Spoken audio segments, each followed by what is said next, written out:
basically we cutting this lift down so we can haul it away.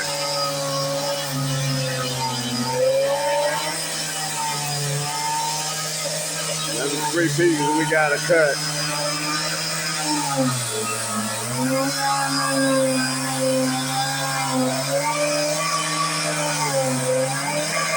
Now that works.